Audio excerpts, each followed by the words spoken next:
एक शाम प्राची टीवी पर सीरियल देख रही होती है। तभी उसकी सास वहाँ आती है। अरे सीरियल में तो ऐसे मग्न है जैसे आज रात का खाना पड़ोसी आकर बनाएंगे।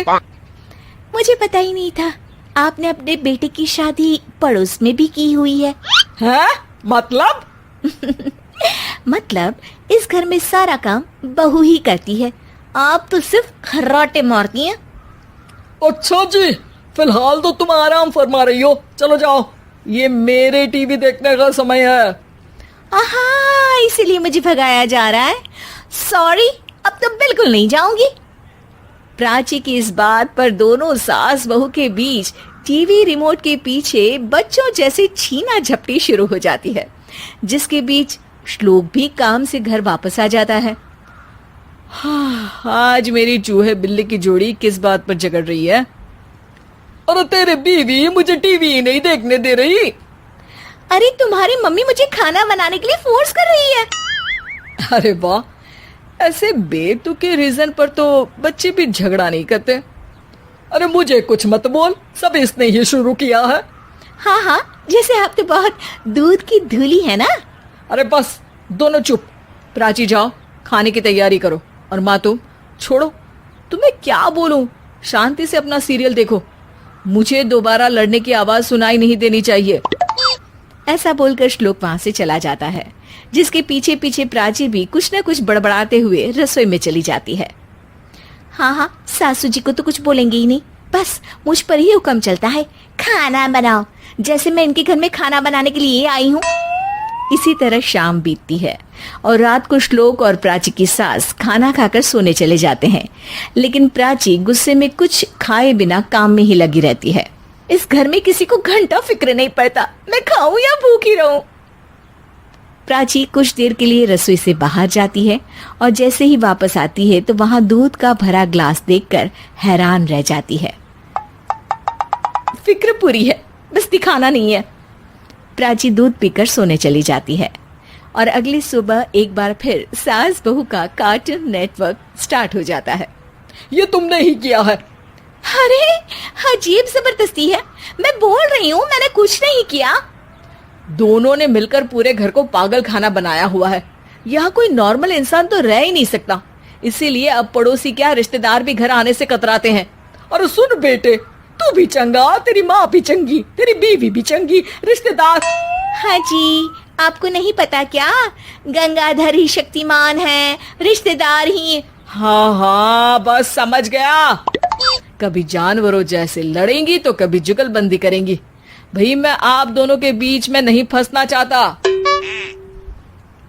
सास बहू की इस मन मौजी जोड़ी से परेशान होकर श्लोक अपना सिर खुजलाता वहां से चला जाता है। चलो अब मैं भी कीर्तन में जा रही हूँ। इस पर जैसे ही सास कमरे में अपना पर्स लेने जाती है तो वहां नाश्ते की प्लेट रखी देख मुस्कुराने लगती है और नाश्ता करके घर से बाहर निकलते हुए कुछ पैसे टेबल पर रख जाती है, जिसके कुछ देर बाद सिलेंडर वाला घर आता है।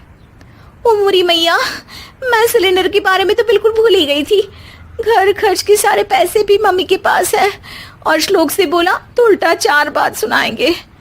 प्राची ये सोच ही रही होती है कि अचानक उसका चेहरा चमक उठता है और वो घर में आकर इधर उधर देखने लगती है। तभी उसकी नजर टेबल पर रखे पैसों पर पड़ती है, जिन्हें वो सिलेंडर वाले को दे देती है। ये सब श्लोक देख लेता है। अच्छा बेटे, इतना बड़ा घोटाला, सबके सामने मैं तेरी दुश्मन और पीठ पीछे तेरी मेरी यारी। इस पर श्लोक एक प्लान बनाता है और शाम को सब एक साथ बैठे होने पर बोलने लगता है। माँ, तुम दोनों की बहुत लड़ाई होती है, इसलिए मैं सोच रहा हूँ कि प्राची को उसके घर छोड़ाऊं, इससे वो भी खुश रहेगी और तुम भी। अचानक श्लोक की ये बात सुनकर सास बहू शौक से उसकी तरफ देखती हैं। अरे ऐसे कैसे घर छोड़ाओगे, मुझे कहीं नहीं जाना। अरे तुमने बोला नहीं पर मैंने सुन लिया, तुम्हें मम्मी के साथ रहना अच्छा नहीं लगता, मुझे पता है। अरे वो अरे, जब बहू खुद कुछ काम बोले तो वो तुझे सुनता नहीं, और अब जो इसने बोला ही नहीं वो तू समझ गया। जब उसे नहीं जाना तो फिर जबरदस्ती क्यों कर रहा है? अच्छा, फिर आपको मौसी के घर छोड़ाता हूँ, बस अब आप दोनों एक घर में एक छत के नीचे नहीं रह सकती। मैं इस टॉम एंड जेरी की जोड़ी को और नहीं झेल सकता। है? ऐसे कैसे नहीं रह सकते? तुम्हें इतनी दिक्कत है तो तुम्हारा बोरिया बिस्तर पैक कर देती हूँ, लेकिन मम्मी जी कहीं नहीं जाएंगी। बिल्कुल यही सुनना था मुझे। अगर दोनों में इतना ही प्यार है फिर हर वक्त ये लड़ाई का नाटक क्यों करती हो? देखा मैंने कैसे माँ किचन में दूध रखती है और तुम उनके लिए कमरे में नाश्ता रखती हो, और कैसे वो पहले ही तुम्हारी दिक्कत समझकर घर में पैसे रखकर बाहर जाती है। अरे भाई, इतना ड्रामा तो डेली सोप में भी नहीं होता जितना तुम दोनों ने इस घर में फैलाया हुआ है। तू हमें टॉम एंड जेरी बोलता है ना, तो याद कर वो दोनों भी एक दूसरे को बाहर वालों की बुरी नजर से बचाने के लिए हमेशा सबके सामने लड़ते थे, लेकिन अकेले में दिक्कत के समय मदद भी तो करते थे। बस हमारा रिश्ता भी कुछ ऐसा ही है। और वैसे भी अगर सास बहू में तू मैं नहीं होती तो दुनिया वालों को कहानियां कैसे मिलेंगी?